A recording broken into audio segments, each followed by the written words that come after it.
Modern analysts say, if you have to choose between suicide and homicide, choose homicide. Of course, they're speaking metaphorically, but what they're saying is, choose life. Choose your life. Generally, my clients love hearing this. There's something about it that really resonates for them. I think they hear this as an invitation to save themselves. I use this idea as a guide when I'm practicing therapy with depressed clients. We start where the client is, alone, withdrawn, internally focused. This is where we have to begin, in the place of despair and utter aloneness, stillness. This is the place of suicide. Dance movement therapists use movement and body-focused work as their primary way of practicing therapy. We don't privilege words. Rather, we invite our clients to rely on the wisdom and memory that's stored in their bodies and to let this guide access to their emotions. As soon as one begins to move, one begins to make the transition to aliveness. Maxine Sheets Johnstone, in her keynote address at the 2009 American Dance Therapy Association conference, said, "Movement awakens us. It brings our attention to a sensory experience that's neglected when we reside in our thoughts." When we move with our clients, we help them to find that spark of health, that place in them that's alive and that wants to stay alive. Usually, we start with just a little bit of movement. We move together as I invite my client into a relationship with me. Little by little, I will coax him out. This is not unlike the moment in the story of the Little Prince when the prince meets a fox and the fox asks the prince to tame him. When the prince asks how this is to be done, the fox says, "You must be very patient." When we move with our clients, several things happen at once. But one of the first things that happens is the client experiences himself as seen and accepted. At the same time, he also experiences himself as no longer alone. Rabbi Arthur Green wrote that self-revelation requires an encounter between self and other. The self needs an other to whom to be revealed. As dance movement therapists, we are the ones to whom our clients will be revealed. This is a profoundly moving experience for both of us. I witness a client moving, and I write. You bend your head to the floor. You bring your hands to your face. I feel the weight, the heaviness.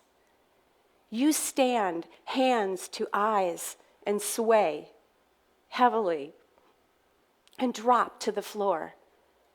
You release into the floor. The weight is lifted. I hear your voice. Movement leads to memories, emotions that are held in the body. It's this material that's this old material that's stored in the body that brings people to therapy in the first place. A person comes to therapy filled with confused feelings, and the origins of those feelings can be discovered in movement. We invite a relationship between the conscious and the unconscious.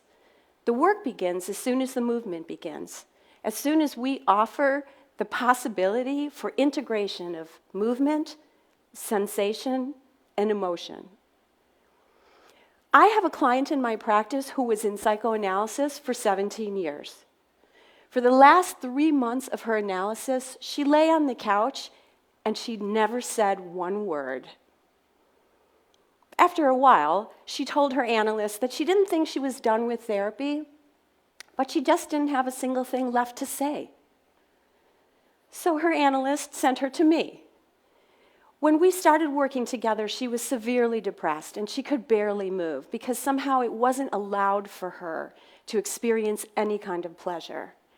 But she's an artist, and she started to move with images of origami, of herself as flat, and she would fold herself into lovely and complex shapes, and then she'd unfold herself again, each time becoming more and more three-dimensional. Eventually, she was able to experience joy in the movement. Movement gives us a sense of agency, a sense of our aliveness. It's our primary way that we experience ourselves as competent and effective in the world. Movement lets us know we can do things, we can change things, we can get things done. I recall working with a group of patients on an inpatient unit in a psychiatric hospital. And this was a group of patients who had not moved together before.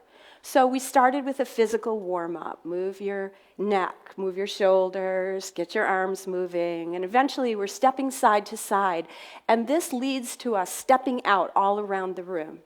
And pretty quickly an image comes up of stepping over obstacles. One of the patients pretends to take his coat off and spread it on the floor to help us walk across a particularly nasty obstacle. And next we find a big hole, so we fill it with sand and with rocks. And another one of the patients volunteers to be the first one to walk across, to make sure that it's safe for the rest of us. Finally, we encounter this huge boulder in our path. And we decide that if we work all together, we'll be able to lift this boulder and move it out of our way. It was so important for these patients to have these experiences, that is, to be able to help and support each other.